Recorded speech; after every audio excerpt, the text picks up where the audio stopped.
Hi guys, ఎలా ఉన్నారు అందరూ? సో ఈ వీడియోలో నేను E20 పెట్రోల్ గురించి అయితే కొన్ని పాయింట్స్ డిస్కస్ చేస్తాను. సో బేసిక్గా చాలామందికి అయితే డౌట్స్ ఉంటాయి, ఎందుకంటే 2-3 మంత్స్ నుంచి ఆన్లైన్లో సోషల్ మీడియాలో మనం చూస్తూనే ఉన్నాం E20 పెట్రోల్ వాడితే వచ్చే నష్టాలని చెప్పి చాలామంది చెప్తున్నారు. సో ఈ వీడియోలో ఆ డౌట్స్ అన్నిటికీ ఎంతో కొంత సమాధానం దొరుకుద్దన్న ఉద్దేశంతో చేస్తున్నాను అనమాట. సో ఖచ్చితంగా చివరిదాకా చూడడానికి ట్రై చేయండి, మీకు ఎక్కడో చోట మీ డౌట్కి ఒక క్లారిటీ అనేది రావచ్చు. సో బేసిక్గా ఫస్ట్ ఆఫ్ ఆల్ E20 అంటే ఏంటంటే ఎథనాల్ 20 అనమాట. అంటే 1 లీటర్ పెట్రోల్లో 20% ఎథనాల్ కలిపి మనకి దొరుకుతుంది బయట. సో ఆల్రెడీ ఇది అన్ని బంక్స్లో ఇంప్లిమెంట్ అయిపోయింది, మనకి E20 కలిపిన పెట్రోల్ దొరుకుతుంది అనమాట. సో బేసిక్గా గవర్నమెంట్ E20ని తీసుకురావడానికి కారణం ఏంటంటే మన కంట్రీలో వాడే ఫ్యూల్లో దాదాపు 80-85% మనం బయట కంట్రీస్ నుంచి ఇంపోర్ట్ చేసుకునే వాడుతున్నాము. అండ్ దానికి చాలా అమౌంట్ ఖర్చు పెడుతుంది గవర్నమెంట్. సో ఇప్పుడు గవర్నమెంట్ చెప్పేది ఏంటంటే ప్యూర్ ఫ్యూయల్ వాడడం కంటే కూడా ఎథనాల్ 20 కలిపిన ఫ్యూయల్ వాడితే మనకి ఇంపోర్ట్ చేసుకునే ఫ్యూయల్ ఖర్చు అనేది తగ్గుతుంది. అలాగే ఎథనాల్ వాడిన పెట్రోల్ వాడడం వల్ల ఏమవుతుందంటే బళ్ళు నుంచి వచ్చిన ఈ పొల్యూషన్ ఉంటుంది కదా, పొల్యూషన్ కూడా కొంచెం తగ్గుతుందని గవర్నమెంట్ చెప్తుంది. అలాగే ఎథనాల్ తయారు చేయడానికి మనకి చెరుకు కావాలి, మొక్కజొన్న కావాలి, కాబట్టి రైతులు కూడా లాభపడతారని చెప్తుంది గవర్నమెంట్. సో ఇది గవర్నమెంట్ సైడ్ మాట. ఇప్పుడు పబ్లిక్ ఎక్స్పర్ట్స్ ఏం చెప్తున్నారంటే ఈ ఎథనాల్ 20 కలిపిన పెట్రోల్ వెహికల్స్లో వాడడం వల్ల ఏమవుతుందంటే ఈ ఎథనాల్ అనేది తేమ పీల్చుకునే స్వభావం ఎక్కువ ఉంటుంది. సో దీనివల్ల ఏంటంటే ఇంజిన్లోకి అలాగే ఫ్యూయల్ సప్లై లైన్స్లోకి ఇంజెక్టర్స్లోకి తేమ చేరుకుంటే ఆటోమేటిక్గా తుప్పు పడుతుంది. దీనివల్ల ఇంజిన్లు పాడైపోతాయి, సర్వీస్ కాస్ట్ పెరిగిపోతుంది, మెయింటెనెన్స్ కాస్ట్ పెరిగిపోతుంది చెప్పి చాలామంది చెప్తున్నారు. అలాగే వెహికల్స్ కూడా చాలా తొందరగా పాడైపోతాయి, పాత వెహికల్స్కి E20 పెట్రోల్ పనికిరని చెప్తున్నారనమాట. సో ఖచ్చితంగా ఈ పాయింట్స్లో చాలా వరకు వ్యాలిడే. బట్ గవర్నమెంట్ ఏం చెప్తుందంటే వీళ్ళు చెప్పిన పాయింట్స్ అనేటికి ఎటువంటి ఆధారాలు లేవు, బళ్ళకి ఏం డ్యామేజ్ అవుతుందని ఎటువంటి ఆధారాలు లేవు. కానీ కొన్ని గ్యాస్కెట్స్, రబ్బర్ పార్ట్స్ అనేవి చేంజ్ చేసుకుంటే వెహికల్స్ అనేవి E20 పెట్రోల్ యూస్ చేసుకోవచ్చు అని చెప్పి గవర్నమెంట్ అయితే చెప్తుంది. బట్ ఆటోమొబైల్ ఎక్స్పర్ట్స్ అందరూ చెప్పే పాయింట్స్ అయితే అవన్నమాట. సో బేసిక్గా ఏ వెహికల్స్కి E20 పెట్రోల్ పనికి వస్తుందని చెప్పి మీరు కంగారు పడక్కర్లేదు. బేసిక్గా 2023 తర్వాత మీరు ఏ వెహికల్స్ అయితే కొన్నారో ఆ వెహికల్స్ ఆటోమేటిక్గా E20 పెట్రోల్కి తగ్గట్టుగానే తయారు చేస్తారనమాట. సో BS6 వెహికల్స్ మీకు ఎగ్జాంపుల్ చెప్పాలంటే 2023 తర్వాత వచ్చిన ఏ వెహికల్ కన్నా సరే E20 పెట్రోల్ యూస్ చేసుకోవచ్చు. అందులో కూడా 2023 జూన్ తర్వాత వచ్చిన వెహికల్స్కి మాత్రమే కంపాటిబిలిటీ ఉంటుందని చెప్పి చాలామంది చెప్తున్నారు. సో మీ వెహికల్కి ఇది ఉందా లేదని చూసుకోవాలంటే సింపుల్గా ఏం చేస్తారంటే మీ ఫ్యూల్ క్యాప్ పక్కన స్టిక్కర్ అయితే ఉంటుంది, కార్కైనా బైక్ అయినా సరే ఫ్యూల్ క్యాప్ దగ్గర స్టిక్కర్ ఉంటుంది, E10 E20 అని.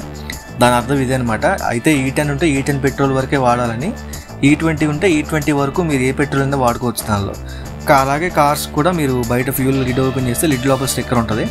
సో ఆ స్టిక్కర్కి మీకు రాసి ఉంటుంది అనమాట అక్కడ ఎటువంటి ఫ్యూల్ని యూజ్ చేయొచ్చు అని.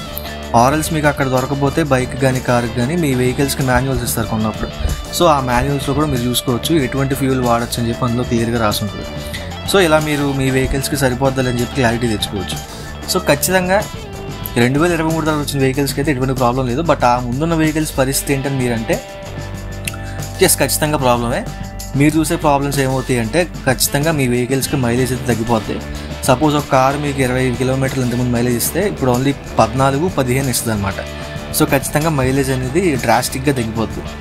అండ్ దాంతోపాటు ఏంటంటే మీకు పోను ఇంజిన్లో కానీ ఆ ఫ్యూయల్ సప్లై లైన్స్ కానీ వీటన్నిటిలో కొంచెం తుప్పు పట్టే ఛాన్స్ అయితే ఉంది. ఇవన్నీ మనకి అన్అవాయిడబుల్ ప్రాబ్లమ్స్ అనమాట ఈ ఎథనాల్ వాడడం వల్ల పాత ఇంజిన్స్లో.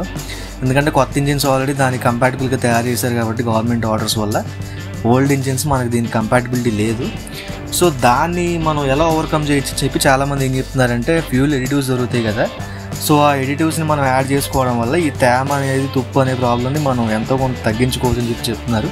బట్ దానికి కూడా ఇంతవరకు ప్రూఫ్ ఏం లేదు, ఎందుకంటే ఇది కొత్తగా ఇప్పుడే వచ్చింది కాబట్టి E20 మార్కెట్లోకి. ఇంకా దాని మీద వచ్చే నష్టాలు కానీ ఆ నష్టాలకి ఎలా మనం సాల్వ్ చేసుకోవచ్చు అని ఇంకా పూర్తిగా ఎవరికి తెలియదు, ఎందుకంటే ఇప్పుడిప్పుడే మార్కెట్లోకి వచ్చింది కాబట్టి ఇంకా మనకి కొన్నాళ్ళు పోతే కానీ క్లారిటీ అనేది రాదు. సో బేసిక్గా ప్రస్తుతానికి అయితే తెలిసిన ఇన్ఫర్మేషన్ ఏంటంటే ఫ్యూల్ ఎడిటివ్స్ అనేవి యాడ్ చేసుకుంటే మనకు ప్రాబ్లం ఉండదని. సో మీకు తెలిసిన లోకల్ మెకానిక్స్ని కానీ ఎక్స్పర్ట్స్ని కానీ కనుక్కొని మంచి ఎడిటివ్స్ తీసుకొని అవి యూజ్ చేసుకోవచ్చు. కావాలంటే ఎటువంటి ప్రాబ్లం అయితే ఉండదు, ఎడిటివ్స్ నార్మల్గానే యూజ్ చేసుకోవచ్చు. అవి యూజ్ చేస్తే ఏంటంటే వెహికల్ పర్ఫార్మెన్స్ కూడా బాగుంటుంది. సో మంచి బ్రాండ్ ఏదైనా దొరికితే యూజ్ చేసుకుంటే అందులో ప్రాబ్లం ఏం లేదు. అండ్ ఇప్పుడు కొత్త వెహికల్స్ తీసుకోవచ్చా అని మీలో ఎవరైనా వెయిట్ చేస్తుంటే ఖచ్చితంగా తీసుకోవద్దని చెప్తాను, ఎందుకంటే government next E30 and E50 వరకు తీసుకొచ్చే ఛాన్స్ ఉంది అంటున్నారు. సో ఖచ్చితంగా మీరు ఒక 1 year వెయిట్ చేస్తే మనకి పాయింట్ మీద క్లారిటీ అనేది వస్తుంది. ఎందుకంటే ఇప్పుడు మీరు వెహికల్ కొన్నా కానీ E20 వరకే కంపాటిబిలిటీ ఉంటుంది. ఎవరు తెలుసు ఒక 6 నెలల తర్వాత E30 తీసుకొస్తే ఇప్పుడు మీరు కొన్న వెహికల్కి E30 కంపాటిబిలిటీ ఉండదు. మళ్ళీ మీరు ఇంకో వెహికల్ కొనుక్కోవాలి లేదా ఉన్న వెహికల్కి చేంజెస్ చేసుకోవాలి.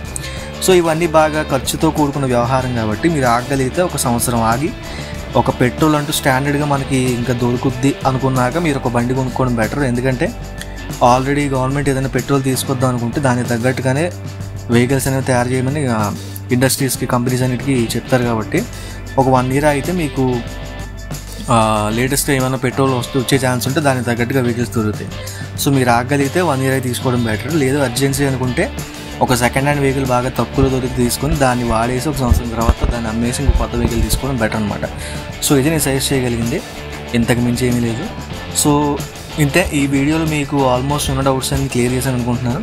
ఒకవేళ నేను ఏమన్నా చెప్పిన దాంట్లో తప్పు ఏమన్నా ఉంటే కామెంట్స్లో చెప్పండి, నేను కూడా తెలుసుకుంటాను, నాతో పాటు మిగతా వాళ్ళు కూడా తెలుసుకుంటారు. అలాగే ఇంకేమన్నా పాయింట్స్ మీకు చెప్పాలనిపిస్తే కామెంట్స్లో మెన్షన్ చేయండి ఖచ్చితంగా. అంతే గైస్, ఈ వీడియోకి థ్యాంక్ యూ సో మచ్ ఇక్కడ దాకా చూసేందుకు. అండ్ నెక్స్ట్ వీడియో మీరు ఏ టాపిక్ మీద చూద్దాం అనుకుంటున్నారో కామెంట్ చేయండి, మేము ఖచ్చితంగా దాని మీద ఒక వీడియో చేయడానికి అయితే ట్రై చేస్తాము. Thank you so much again and జై హింద్, బాయ్.